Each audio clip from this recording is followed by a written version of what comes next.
Hoy que ya pasó la vida, hoy que me río si pienso,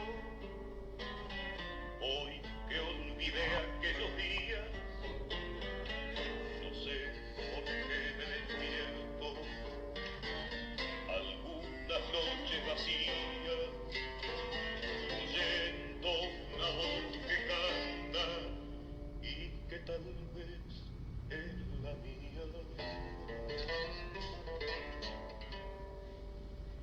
Quisiera morir ahora de amor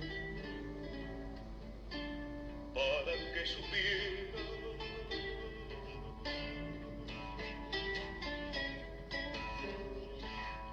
cómo y cuánto te quería. Quisiera morir, quisiera de amor para que supiera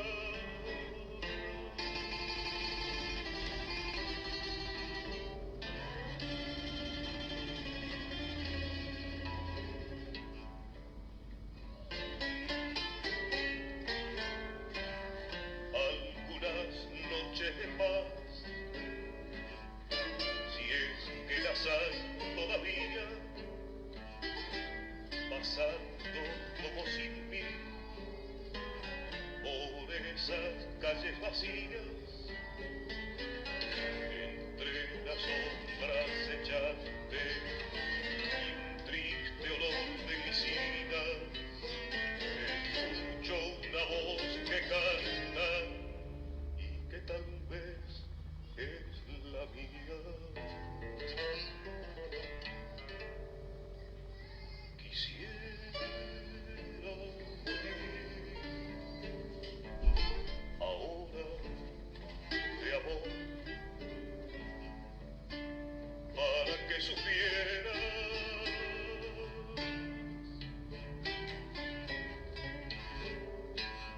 cómo y cuánto te quería. Quisiera morir, quisiera de amor para que supiera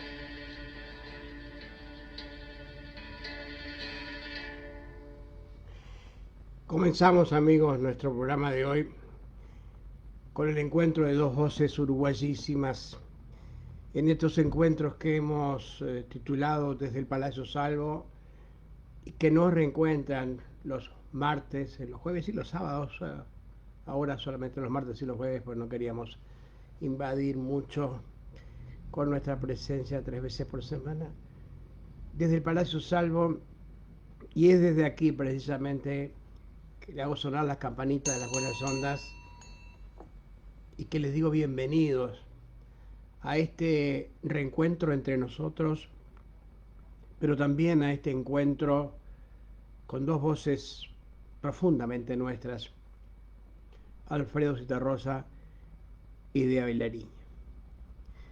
Hoy precisamente celebrando los 100 años del nacimiento de esta poeta que tan identificada está con nuestros sentires, alguien que sin duda permitió desde su poesía que ésta saliera de la hoja impresa, que se escapara inclusive de la materia, literatura del liceo, y que llegara a nuestros oídos en la poesía de la oralidad y que llegara a nuestro corazón en la poesía de la vida y no en la poesía de la literatura.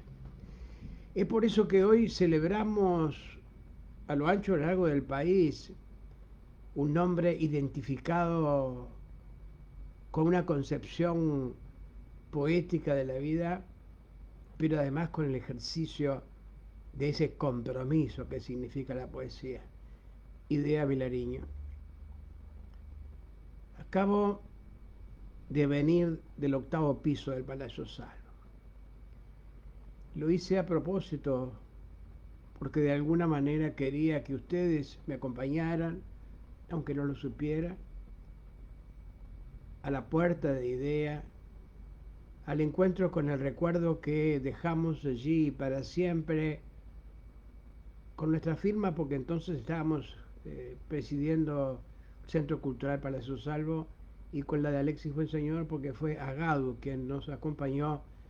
Dejaba una placa allí en el piso 8, y en ese piso y en esa puerta estuve un rato, y en el silencio más absoluto, en la soledad más absoluta, sin embargo sintiendo que ustedes me estaban acompañando, porque de haberlos invitado hubieran venido conmigo. Y estuve intentando colaborar para que este centenario y las diferentes motivaciones que ha llevado a mucha gente a hacer homenajes a Idea Vilariño no deshumanicen su figura, porque hemos dicho muchas veces que la mejor manera de no sentir cercanito, de no sentir como lo que fueron seres humanos algunas gentes, es santificarlos, es ponerlos en el pedestal, subirlos al pedestal, ponerlos en el altar, ya sea en el pedestal del monumento, o ya sea en el altar de esa concepción de la vida como sobrehumana. Y en este caso yo creo que el mejor homenaje que podamos hacer a Idea Vilariño es no dejar que sea lo que es, y lo que fue y lo que es, una persona, un ser humano complejo en un tiempo difícil, y por supuesto viviendo intensamente la vida hasta en algunos momentos plantear que no deseaba. Que el flaco Citarrosa nos acompañe en esta noche tampoco es casualidad, porque ha sido uno de los seres más sensibles que he conocido para rescatar precisamente contenido de forma, o para homenajear cuando contenido y forma coinciden, como en el caso de Idea Vilariño. Mañana vamos a tener el enorme gusto, el privilegio de compartir junto a un queridísimo amigo, un gran poeta, un fino crítico, analista, docente, Alvarito Ojeda, una mesa en el Ministerio de Educación y Cultura, específicamente en la Dirección de Cultura, allí en la calle San José y Paraguay, para hablar de Idea Vilariño y el tango. Y bueno, y nosotros hemos llevado su nombre a charlas que hemos dado en la Academia del Tango de la República Argentina, que tenemos el honor de integrar, y precisamente la conferencia que tuvimos que dar para ingresar en la misma como académicos. Acá, cuando te invitan a dar una conferencia, dicen, bueno, máximo 20 minutos, Nachito, ¿no? Allá decía mínimo 1 hora, y para hablar, como alguna vez se lo comentamos a la gente de la Academia del Tango, porque son los que andan con los libros escritos por ellos bajo el brazo, de esta manera que era un enorme desafío. Y precisamente el tema que abordamos en esa oportunidad fue un tema relacionado con Idea Vilariño, de alguna manera, porque surgió de una charla que habíamos tenido con Juan Carlos Onetti. A los dos los conocimos en la Feria Nacional de Libros y Grabados, y aquí está una vez más la generosidad, la siembra de humanismo, de afecto y de cultura que llevó a cabo durante toda su vida otra queridísima poeta, Nancy Bacelli. Onetti en realidad trabajaba enfrente en Artes y Letras, cuando iba, y cuando salía ya lo veíamos por el tranco si se podía hablar con él o no, porque en esta relación de la cual hoy se está hablando tanto, y mañana también, y estos días sin duda, que es el vínculo entre Idea y Onetti, está presente el encuentro de dos personas complicadísimas. Es más, no me acordaba, pero tengo un poema que en el libro A Pura Vida y otras milongas, que habla precisamente de ese encuentro o de esos desencuentros, porque Idea plantea, a pesar de que Onetti en algún momento me dijo que en realidad lo que Idea recordaba y hablaba de ese encuentro entre ellos era desde su punto de vista, o por lo menos ese día pensaba de que era más literario que real, a pesar de que naturalmente no negaba el vínculo afectivo que habían tenido y el amistoso que mantenía. En la página 29 de A Pura Vida y otras milongas hay un poema que se llama Idea y Onetti, precisamente sobre este tema que estamos hablando, haciendo referencia a aquello de que Idea planteaba que ella lo esperaba la presencia de Onetti. No tuvo jamás, tuvo muchos amores Idea, pero jamás tuvo un amor sencillo, era todo complicado. Y una de las cosas justamente que le complicaban mucho era la poca seguridad que tenía de que Bonetti iba a volver, iba a venir a verla, a encontrarse. Pero ella lo seguía esperando. Y esos desencuentros, ella esperando y Onetti yendo y viniendo a Buenos Aires o yendo y viniendo de su vida. Es más, al poco tiempo de conocerla ya se casó con Dolly, en Dolores de Amor. Yo creo en esta oportunidad, porque la vida te estaba dando señales y así me las dio ese día, vi a Idea pasar su fotografía en estos ómnibus rosados turísticos que hay en Montevideo ahora, por suerte. Y ese mismo día veo la imagen de Onetti con su lente y su sombrero proyectado en el Teatro Solís. Entonces escribí este poemita que quiero compartir con ustedes. Como ese falso sol que se refleja en los vidrios del edificio de Andes y 18. Como la luz que todavía percibimos de las estrellas muertas, o en las noches del campo vemos las luces malas en viejas osamentas. Hoy vi pasar a Idea Vilariño en un ómnibus turístico rosado, hablo de su fotografía, pero del lado de afuera.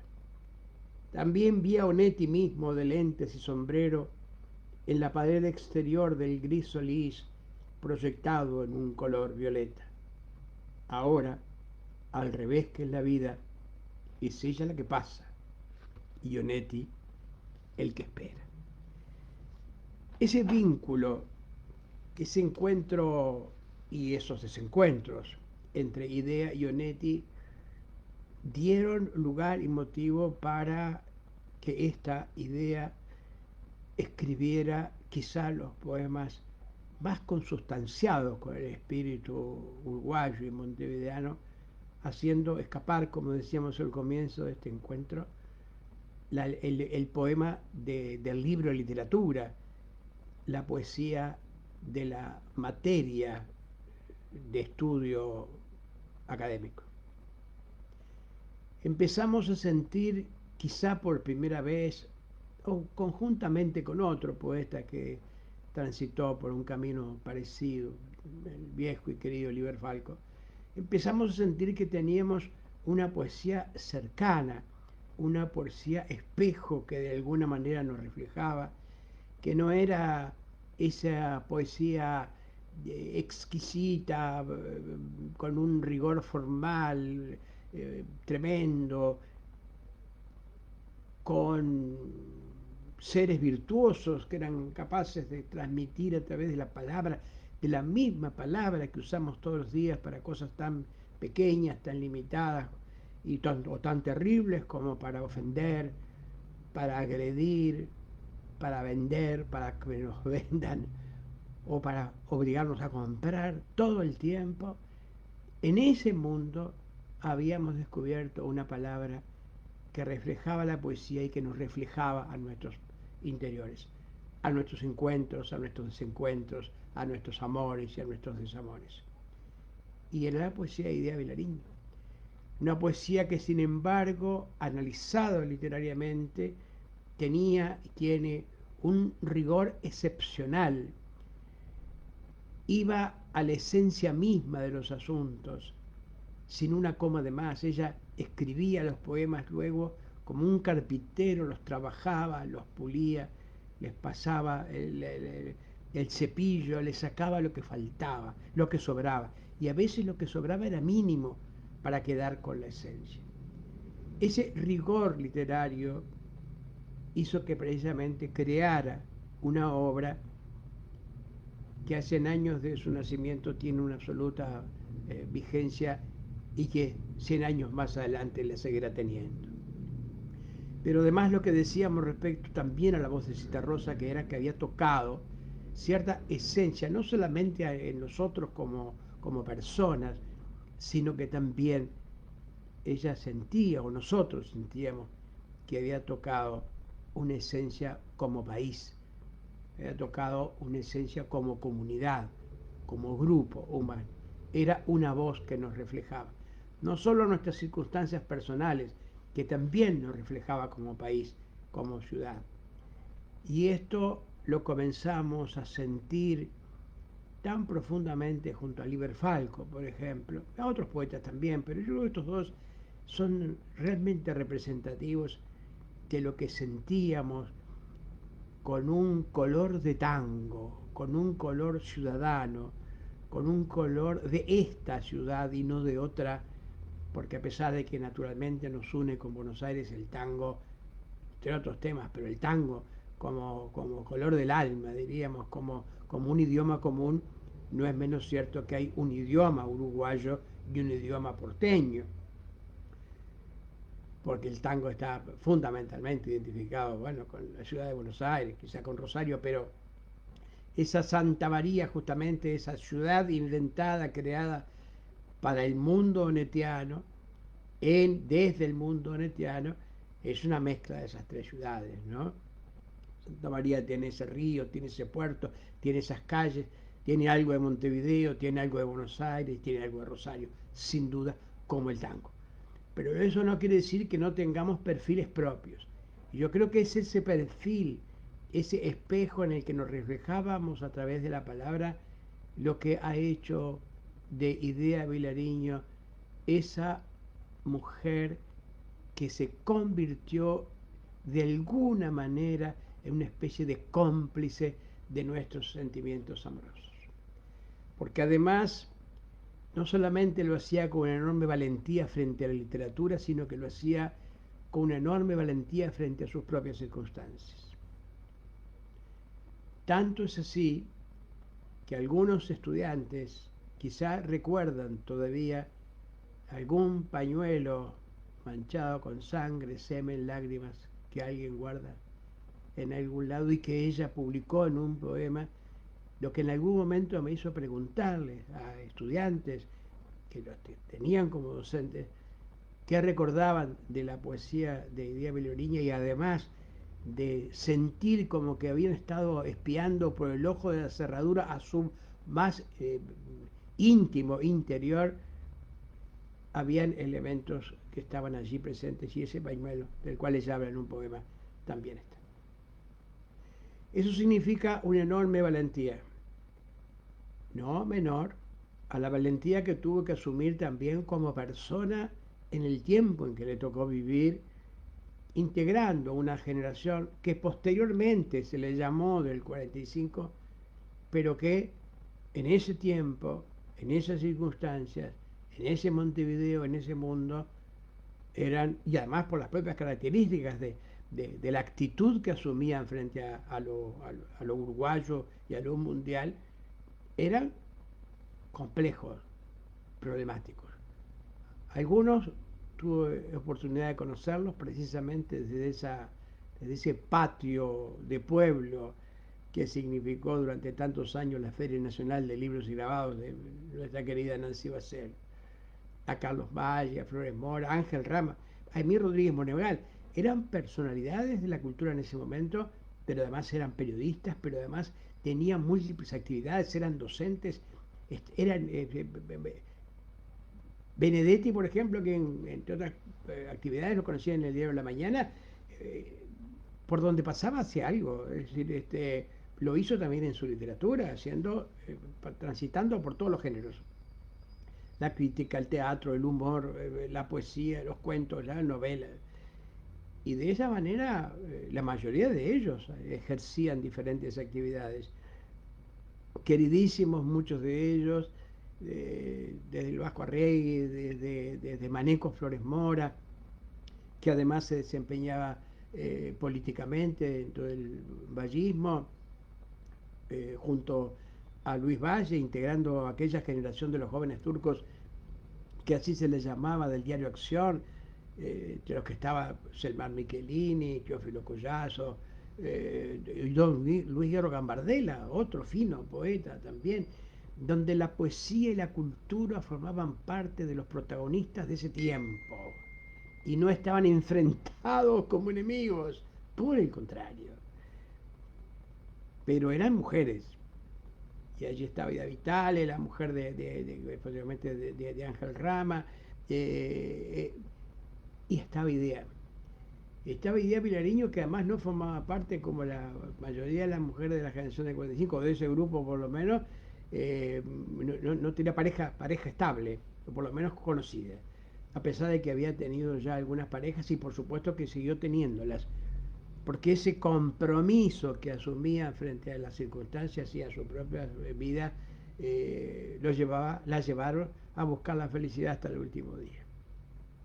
Ese concepto de felicidad que le hizo preguntar, y está registrado en unos documentos importantísimos que tienen los investigadores de su obra, que es su diario que llevó regularmente hasta la muerte de su madre, que fue uno de los acontecimientos que más la marcaron dolorosamente en su vida, y hacía referencia a sus cumpleaños y a los gustos por los regalos y por el chocolate, entre otros asuntos que hasta ahora no he oído a nadie hablar de ellos, pero ese gusto y ese deseo, esa afinidad con el chocolate, lo he podido confirmar.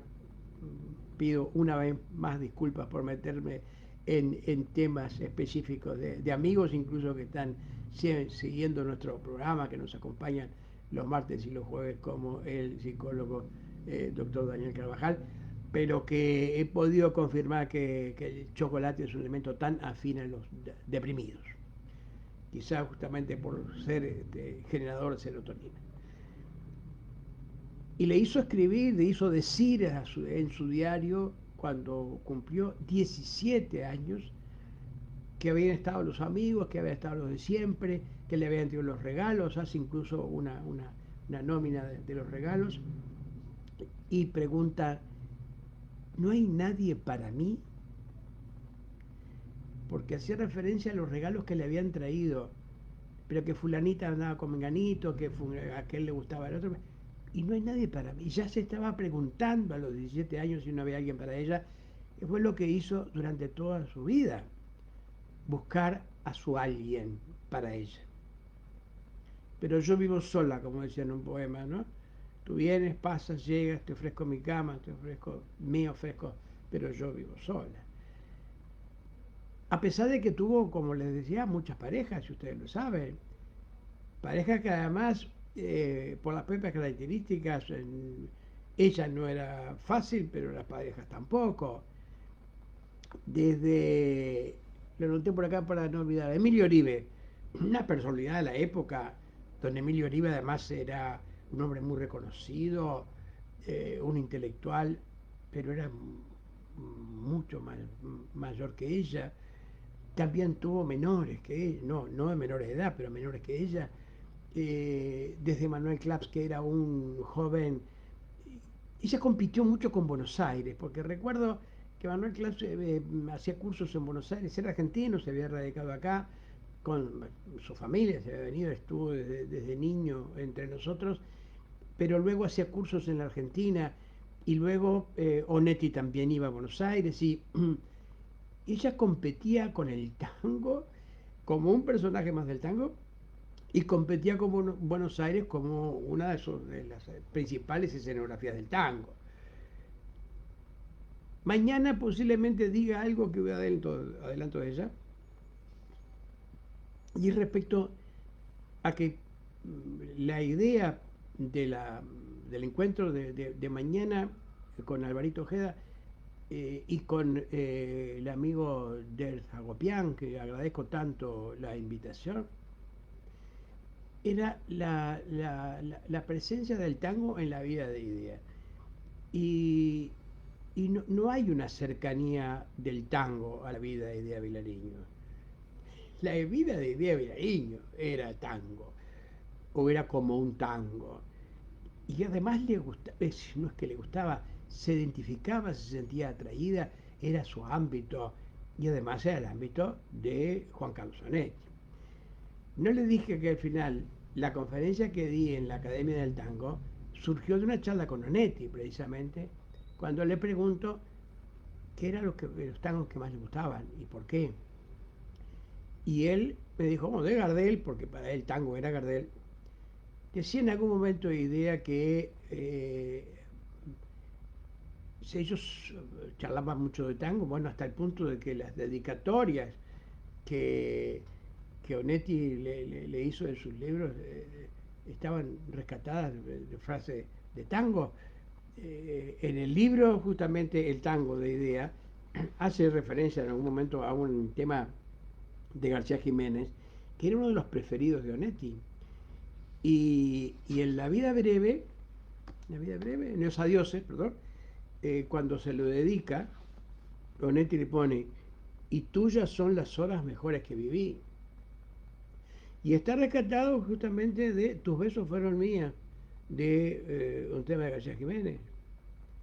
Hoy pasas a mi lado con fría indiferencia, tus ojos ni siquiera detienes sobre mí, y sin embargo vives unida a mi existencia, y tuyas son las horas mejores que viví. Fui dueño de tu encanto, tus besos fueron míos, soñé y calmé mis penas junto a tu corazón, tus manos en mis locos ardientes desvaríos pasaron por mi frente como una bendición. Luego habla naturalmente de que no está. Después te irás borrando, perdida en los reflejos confusos que el olvido pondrá a mi alrededor. Tu imagen se hará pálida, tu amor estará lejos, y yo erraré por todas las playas del dolor. Decía Onetti de la misma manera como podía decir, como Idea dijo que ella podía haber firmado, es más, creo que en algún momento había firmado aquello de nostalgia de las cosas que han pasado, arenas que la vida se llevó, como plantea Azur. Y esta fue de alguna manera, esta síntesis tanguera, fue el mundo, si pudiéramos sintetizar el mundo de Idea, el mundo poético de Idea Vilariño está en esto, nostalgia de las cosas que han pasado, arenas que la vida se llevó. Bueno, después te irás borrando, perdí el reflejo, confusos que el olvido pondrá a mi alrededor, tu imagen será pálida, tu amor estará lejos, y yo erraré por todas las playas del dolor. Pero hoy que tu recuerdo con encendidos bríos ocupa enteramente mi pobre corazón, murmuro amargamente, tus besos fueron míos, tus besos de consuelo, tus besos de consuelo. Y así, amigos, cuando tuve que hacer el planteo ese en la Academia del Tango de la República Argentina, recordé la respuesta que me había dado Onetti, precisamente cuando le pregunté qué tango les había importado. Y lo que estaba diciendo era que ellos decían que Idea planteaba en algún momento que ellos también discutían sobre tango con Juan Carlos Onetti. Entre los buenos tangos y los malos tangos. Salvo una cosa que ella siempre, una vez comentamos respecto a Onetti, había días que quería hablar de Onetti, había días que especialmente quería hablar de Onetti y muchos no quería ni que lo mencionara. Y lo digo porque además en la Oficina Nacional de Libros y Grabados, allí donde tuve el honor de trabajar junto a Nancy Bacello durante tantos años, en la Comisión Nacional de la Feria del Libro, ella iba mucho porque, entre otras cosas, porque Nancy también le había publicado unas obras. Y ahí la conocí, pero se los cuento en un ratito nomás. Entonces cuando Onetti me dice, entonces lo que decía esta idea es que discutía mucho de tango, salvo sobre alguien que era muy difícil discutir con Onetti, que era Gardel, que fue lo que me dijo Onetti. Cuando le pregunté qué tangos le importaban y por qué, me dijo, de Gardel, el tango para él era Gardel, todos aquellos tangos en el que Gardel o el mago le da una mano de bleque a algún coso. Textual, Juan Carlos Onetti.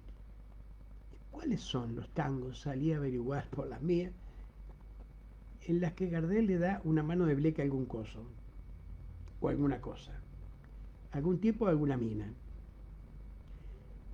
Bueno, a los que se olvidan de sus orígenes, a los que no honran padre y madre, a los que suben socialmente pisando las cabezas y las almas de los demás, a los que se olvidan del conventillo en el cual nacieron y luego lo desprecian desde su bastoré. Había en el tango, e inclusive en los tangos con humor, una forma, una herramienta de bajarle los humos a alguien, de ubicar a alguien que se había desubicado, que se había descolocado, que se había, era de alguna manera una herramienta ética, me entendí. Y así llamé a la charla y a la conferencia. El humor como instrumento, como herramienta ética del tango. Primero para defender el humor, que era uno de los elementos que la gente que no conoce de tango, por lo general acusa al tango por ser triste. Y era precisamente esto, los tangos tristes, los que más le gustaban a Idea Villarini. Una vez me acuerdo que vino a la oficina, estaba solo con Uriarte, aquel negrito maravilloso que acompañaba, el ángel de la guardia de Nancy Bacelo. Algunos amigos se van a acordar de él. Y claro, mientras trabajábamos, para crear un ámbito más de relax, qué sé yo, poníamos el Sodre, la radio del Sodre, Servicio Oficial de Difusión Radioeléctrica. Y ella estaba esperando a Nancy, estábamos hablando, le ofrecí un café, qué sé yo, y me dijo, ¿por qué no pones? No me dijo Clarín, me dijo, ¿por qué no pones Radio Artigas para escuchar algún tango? Y yo, en ese momento, mal, pero intuí, me pareció que era una actitud medio snob, es decir, como que yo me estoy separando de la imagen que de pronto tú tenés de los intelectuales. Yo lo soy, pero me gusta el tango. No aquella cosa de escuchar el Sodre todo el tiempo, alejado de las cosas populares o populacheras. Y así fue. El tango estaba siempre en su vida. Era su vida. De alguna manera quizá se identificaba con unos personajes de tango como Onetti lo hacía también. O se creían personajes de tango. Quizá lo eran. Las cosas que planteó siempre, a pesar de su defensa, de su pasión y de su amor por Onetti, era que Onetti nunca la había conocido, realmente.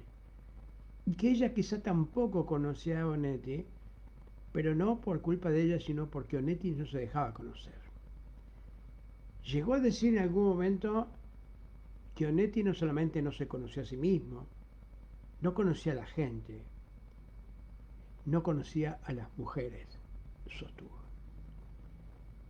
Y en algún momento le planteé, claro, por eso es que se quedó con las niñas, con la imagen aquella de Monche y Saurralde, por ejemplo, ¿no? Aquella mujer que cruzaba por la plaza de Santa María con su cabello mal atado a la nuca, con esa cosa inapresable, dice Onetti, que hace de una mujer una persona, con ese cuarto o quinto sexo que llamamos una muchacha. Esa imagen de la muchacha había quedado para siempre en el corazón de Onetti, despreciando, no queriendo verla o doliéndole ver que en el fondo o que después de aquella muchacha venía esa señora de pronto gorda, mal atildada, con el cabello mal atado a la nuca, como Monchi Insaurralde, que todavía seguía siendo una muchacha. Como que se ofendía cuando veía que la mujer no defendía a la muchacha que llevaba adentro y que permitía que apareciera la señora, la doña del barrio. Y era, por eso, aquellos que la conocimos y que la quisimos y que aprendimos a respetarla como era y no como ahora la están reinventando por el justificativo de los 100 años de su nacimiento, no podemos dejar de conocer que era una mujer complicada. Les voy a contar cómo nos conocimos. Entra en la oficina de la feria, ya hacía poco tiempo que estaba trabajando con Nancy, y Nancy Bacelo me presenta. Y como lo era Nancy, con una generosidad desbordada. Y entonces, mira, mi idea, te quiero presentar a un joven poeta, nació en Rocha, excelente poeta, excelente amigo, excelente, era excelente todo. Y ella escuchó todo eso y la única respuesta que tuvo fue, para mí, sorpresa, algún defecto tendrá. Y yo le respondo, sí, hasta hoy reconocí por lo menos haber sobredimensionado la imagen de cierto poeta nacional. Me he atrevido desde chiquito ya. Y eso hizo que durante algún tiempo, cada vez que entraba me dijera buenas tardes, y no nos hablábamos más. Yo estaba como ofendido por lo que me había dicho. Bueno, algún defecto tendrá. Por un lado, sabía que tenía razón, naturalmente. Tenía obviamente más defectos que virtudes, que de aquellos que había expuesto Nancy Bacelo en un desborde de generosidad. Y así transcurrió el tiempo de encuentros y desencuentros hasta que nos hicimos amigos. Y yo te diría hasta muy amigos. De la misma manera como cuando yo veía venir a Onetti de la oficina de enfrente, cuando salía de Artes y Letras, por el tranco, por el paso, ya sabía si se podía hablar con él o no. También conocí a Idea Vilariño. E Idea Vilariño había días con en los que se podía hablar y salías realmente fascinado por las charlas con esa admirada poeta. No la conocí en calidad de docente, como algunos tuvieron ese privilegio. Conocí otras obras, su actitud combatiente con la vida. Hasta el punto, y así aquí lo cierro porque quiero retomar el tema de la generación de 45, hasta que la última vez que la vi, estaba presentando un libro, ya estaba grande, vi que estaba cansada, vi con pena que la gente, claro, se le veía poco, por lo tanto las veces que se le veía la gente quería estar con ella y le hablaba y le pedía firmas, autógrafos, dedicatorias. Y yo esperé, esperando, deseando que el enjambre se dispersara, más por mí, más por ella que por mí. Y cuando más o menos vi que había muy poca gente, con mi compañera me acerqué y pensando que naturalmente no me veía, era muy coqueta y creo que estaba sin los lentes, le dije, yo soy Nacho Suárez y vengo solamente a darte un beso. Y me dijo, sí, ya sé quién eres. La última vez que supe de ti fue cuando escribiste al final de un reportaje que te hicieron que estabas enamorada de las mujeres llamadas María y también de mí. Entonces dije, sí, eso es cierto. Bueno, yo también, me dijo. ¿Puedo decir que Idea Vilariño está enamorada también de mí? Sí, decilo. De tal suerte que aquella mujer que lo primero que me dijo fue, algún defecto debe tener, al final acordamos de que estábamos enamorados. No lo estábamos, pero sí teníamos un profundo afecto, que también lo tuve con su hermano, a quien conocí y tanto, Numen Vilariño, y aprecié su obra. No conocía, bueno, a Elenita naturalmente, pero, pero hoy a los 100 años de su nacimiento,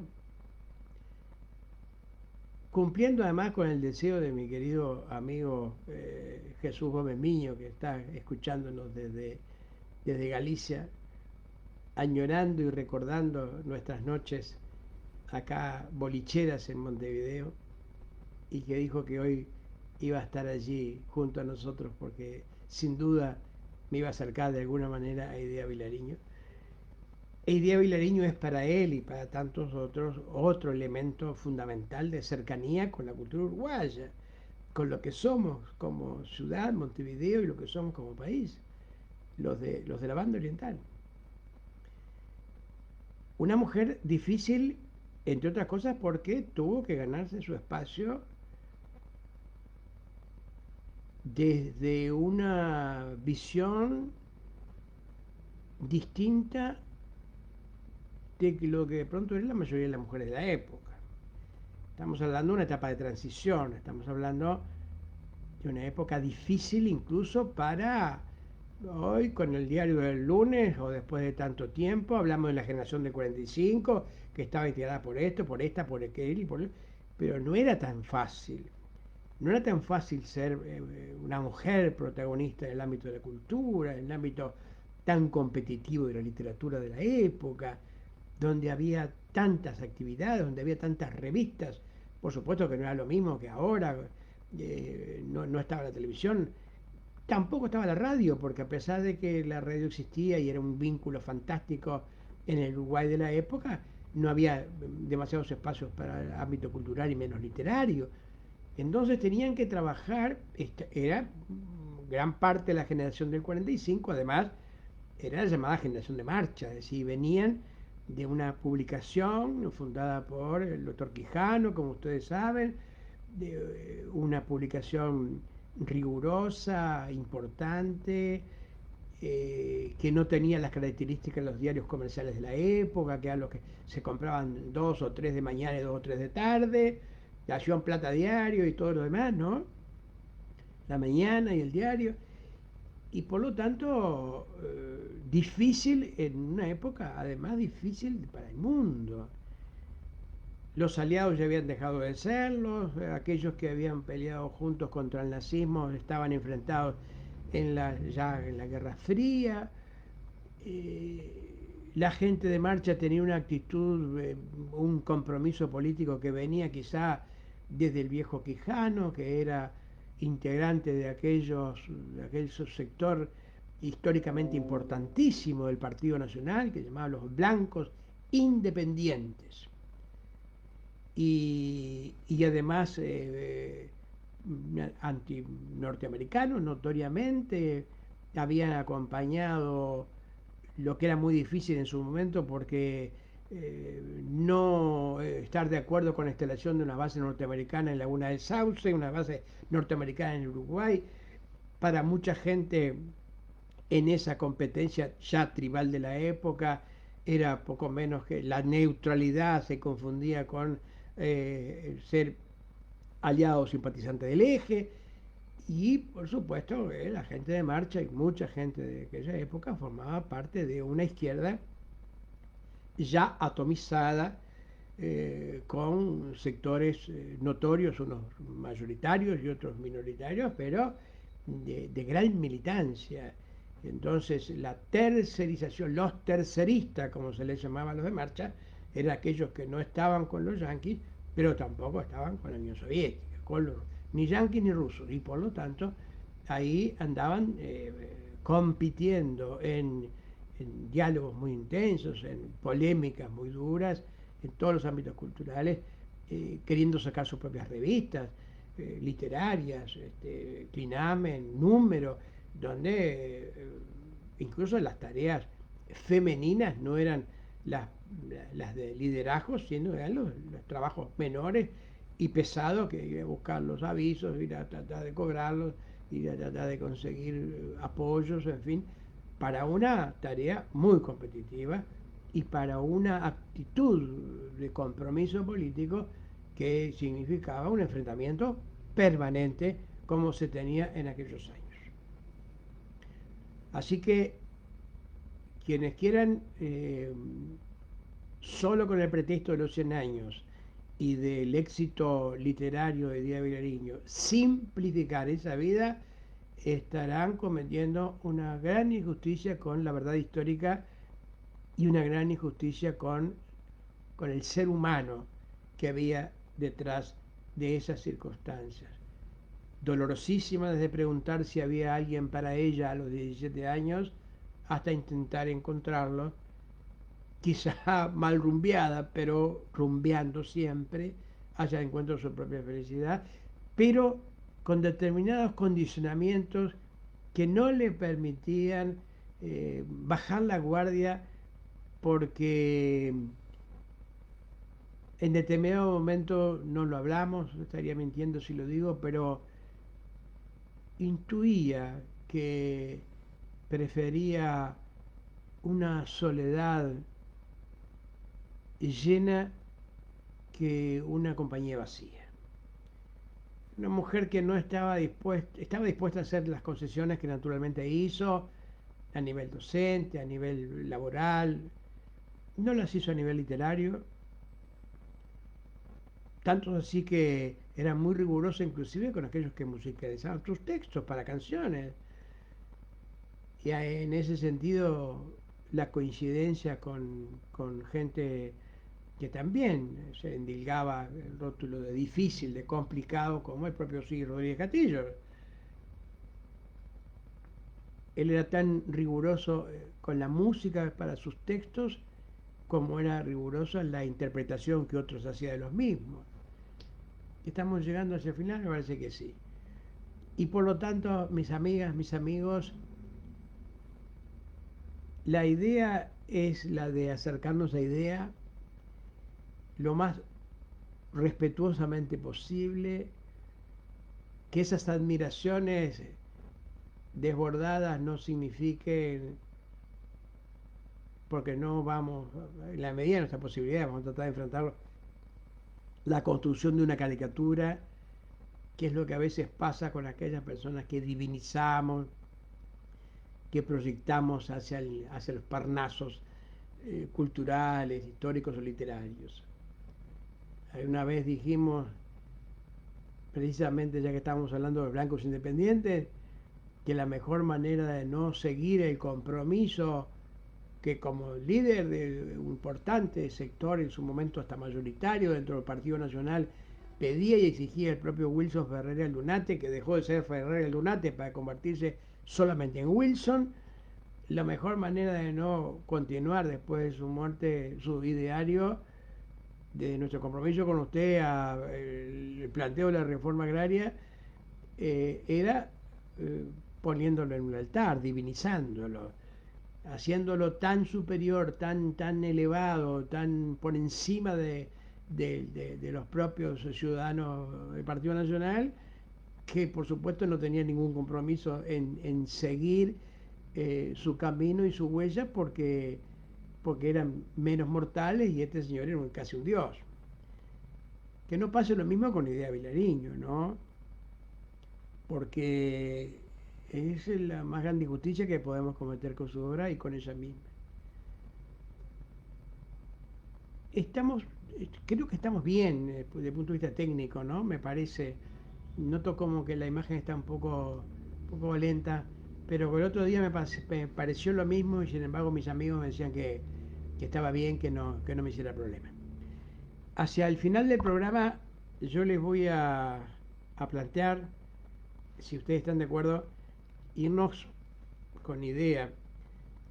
Tenemos su palabra y tenemos además una una preciosa entrevista que le realizaron.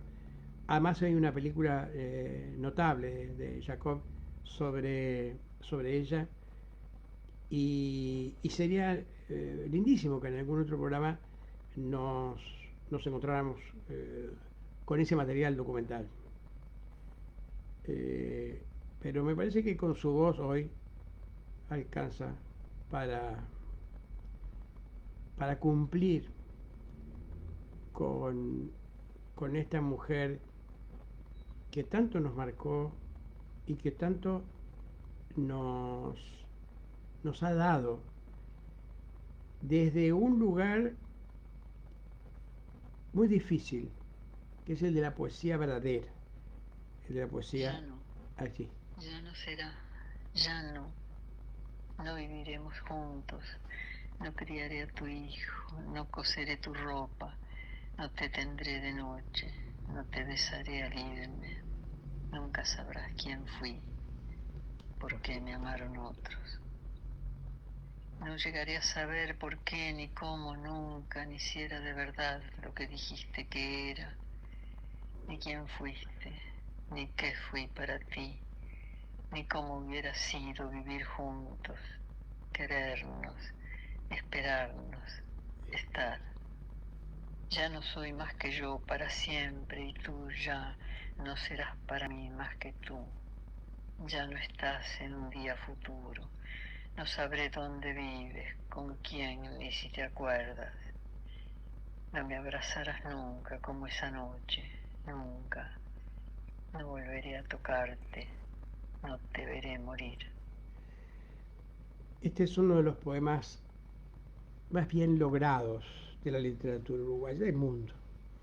Este es un poema intenso, esencial, profundo, dolorosísimo.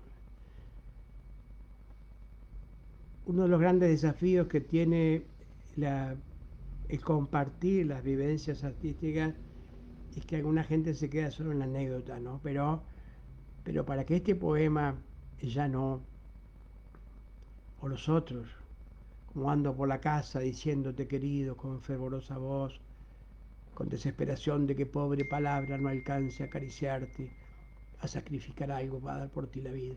Digo, querido, toda la poesía de Idea Vilariño es una poesía más cercana a esa concepción ósea de Vallejo, sin perder naturalmente esa sensualidad nerudiana de Don Pablo, porque habla de la piel, habla del erotismo.